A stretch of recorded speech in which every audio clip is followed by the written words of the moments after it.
Hello everybody, my name is Scotland3639. Welcome back to another video. Today, in this one, is an updated deck profile on my previous list on Virtual World. Yes, Blazing Vortex is coming out tomorrow, and it does have 2 new support cards for the Virtual Worlds. It doesn't seem like much, but those 2 cards are actually pretty good for the archetype in general. So without further ado, let's get into the card list. And, well, actually, I got something to explain real quick. So I'm just briefly going to just skim through the whole deck, except for the 2 cards, of course, that have been added. Then I'll fully explain those cards' effects.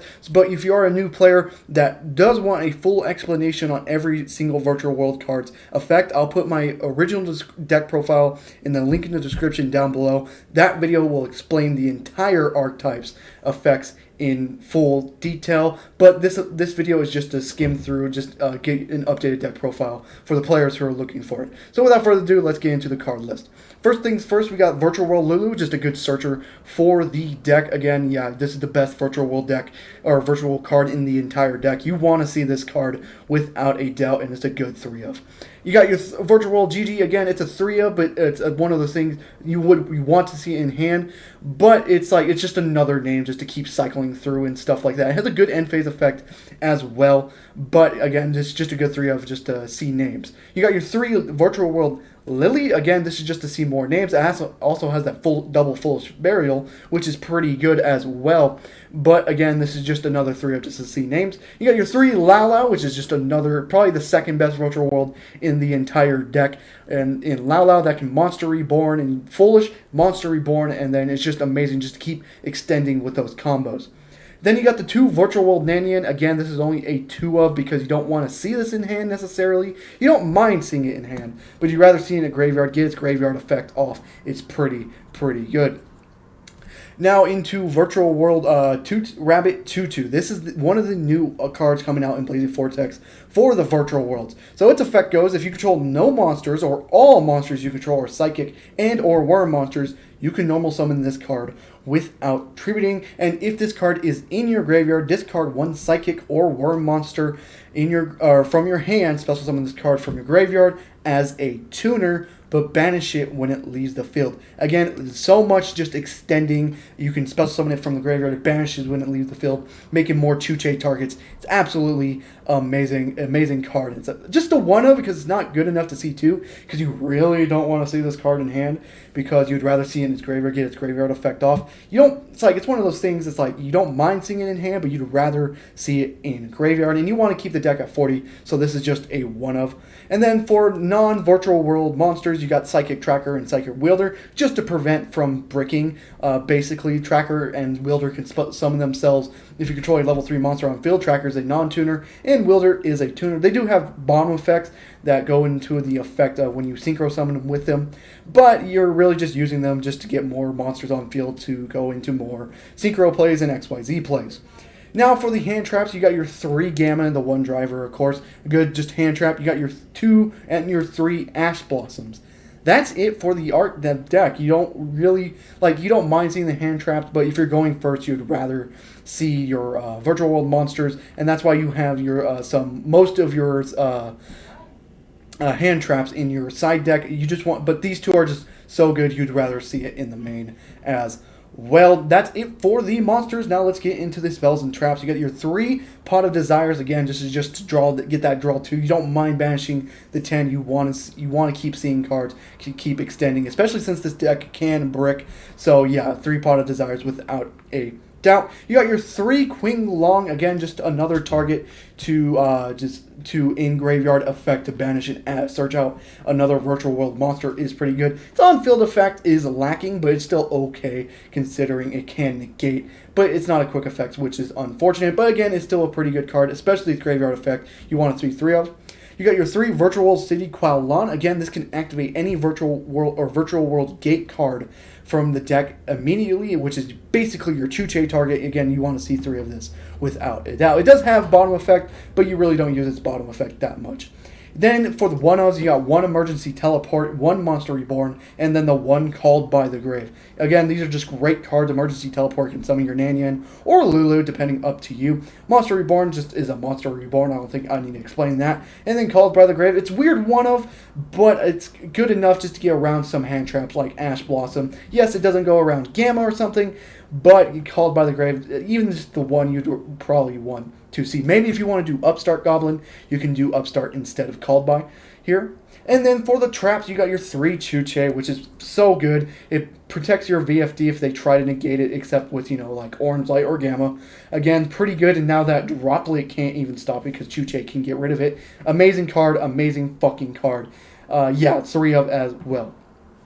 And then for the last card on the list and the second new card for the Virtual World, it's Virtual Gate Zhang Wu. I think it actually has a different name in the TCG, but so be it. This is the new trap card, and oh boy, this is good. You think this is basically a monster reborn in the graveyard, and that's actually good for this archetype because it's like, why do you play one of if it's a monster reborn?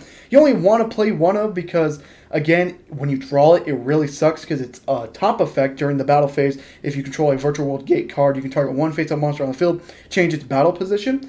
Really sucks. That really does not matter. Its graveyard effect to banish itself to target one Virtual World monster in the graveyard, special summon it, and then discard one card is better. And especially in this archetype where you can just discard it. Again, the one of is just perfectly fine enough. Yes, it's going to suck if you banish it off Pot of Desires, but it's just you'd rather just play the one of because you do not want to see it in your hand whatsoever. And yes, there are ways to get rid of it from your hand, but you just don't want to see it in hand. That's why you're playing the one of. That's it for the main deck in general, and that's it for the entire support for Virtual World. But just to cover the rest of the deck, I'll go to the extra. You got your Virtual World Chill Jaja. You got the number 75 Bamboozling Gossip Shadow. You got your Constellar M7. You got Utopia Beyond, Virtual World Phoenix Fan. You got 2 VFD, which is the whole reason why this deck is a tier 1 deck right now, is because of this card and this card alone. It probably will be banned soon.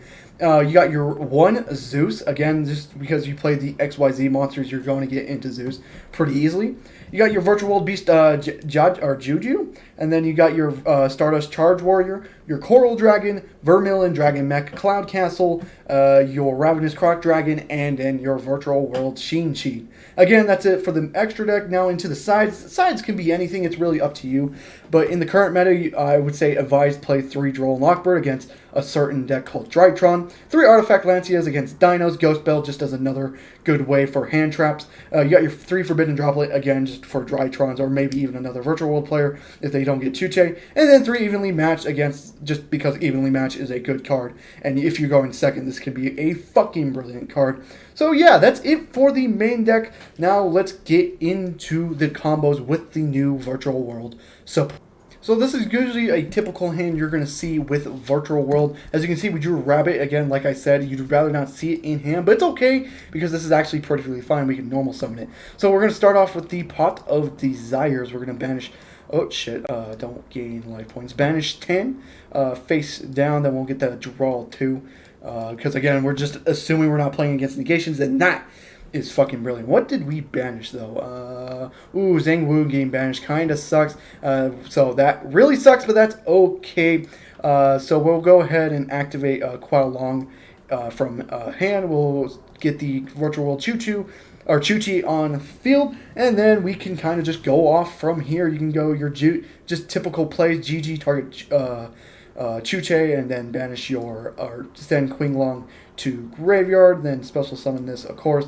Activate Queen Long's effect, banishing itself, and this is actually a good way to get Virtual World 2/2 off the field, adding Lao Lao to hand, and then your discard can definitely be 2/2 here, which is perfectly fine. Activate your Lulu targeting, in this case, we're still going to target the trap, sending another Queen Long, and then we're going to actually add a monster, which is actually going to be pretty interesting. We're going to actually add Nanyan to hand here. So pretty interesting, but that's okay. Normal summon the Nanyan, then we'll go link, or synchro summon, because we can't link summon. What am I saying there? Go into Coral Dragon, and then Coral Dragon and GG to go into Where the fuck is it? Where the hell is it? There it is. Croc Dragon. And Croc Dragon and Coral Dragon's effect to draw one each. And just so draw one, draw two. Again, Ash Blossom. That is A-okay. We are going to do Lala's effect, target Chuche to get rid of just another city. Set that in defense. We'll summon the GG effect to summon Nyan. Again, this is just your typical plays here. Then Synchro summon these two off to go into Sheen. We can actually do double VFT here, which is actually surprising. Overlay, and then we can do double VFD. And then VFD effect to detach. It doesn't matter what you detach here. And then go your Lily's effect. Lily's effect, discard. Again, just another city, I guess, is fine. Move that, go into a, and this actually gets banished in this case, go into a, where the fuck is it? Go into a Cloud Castle, Chain Link 1, Nyan Chain Link 2, Xing Wang back to the deck. Shuffle that, and then Cloud Castle effect to summon the Sheen, and then this is where we go double VFD, because this is fucking broken. We are going to move you up there, and then we're going to special summon a second VFD, and bam, we got a set field. We still have a Monster Reborn. We still have 2/2's effect in graveyard. We still even have the activated Xing Wang. This is actually just a pretty good hand. So now let's get into the combos, discussing with the actual new support cards. So the effect of Xing Wang can actually come and play in this case. So let's say you have a Stardust Charge Warrior and a Lily on field, and you want to get a tuner on field. You can normal summon Ash Blossom, sure, but you can actually activate Xing Wu's effect here, banishing itself, summoning back the Lulu here, and then we can go. Our discard will be, in this case, we'll actually discard Gamma, and then you can actually link off Lulu and Lily to go into Croc Dragon. Then Croc Dragon, declare effect to draw one card. We draw a GG from that. We still haven't even normal summoned yet. And then here you can actually banish Queen Long, go into Lao. So here you go. Banish Queen Long, go into a Lao.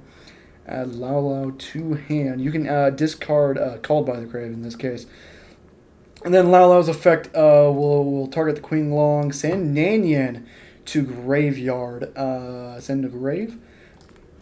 And then we'll summon a GG from defense, and then we'll special summon the Nyan in attack position. And actually, you're pretty much set at this point. You can use Nyan's effect to banish itself, it has to banish itself to go into Sheen, and then effect will actually add back this Xing Wu, and that's the reason why you actually only want to play one of anyways, because you can just search it back into the main deck anyways. And then here you can actually just do double VFD again, overlay, to go into a VFD, and then of course detach one, and then go these two to go into a Cloud Castle, special summon the Croc Dragon back out once again to go overlay with Cloud Castle to go into that double VFD. So yeah, without I added it back to deck. Without Xing Wu, we can probably not, maybe go into one VFD, but with Xing Wu, that just set up a double VFD play, which was absolutely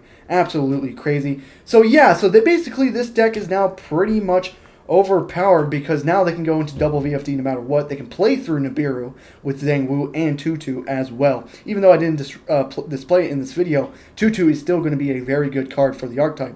So yeah, it's going to be pretty overpowered, and it's probably the reason why VFD will get banned in the next ban list. And hey, even though I just made a virtual world deck profile, can't wait until that shit happens. So I hope you guys did enjoy the video. If you did, leave a like and subscribe for more, and I'll see you guys in the next one. Goodbye.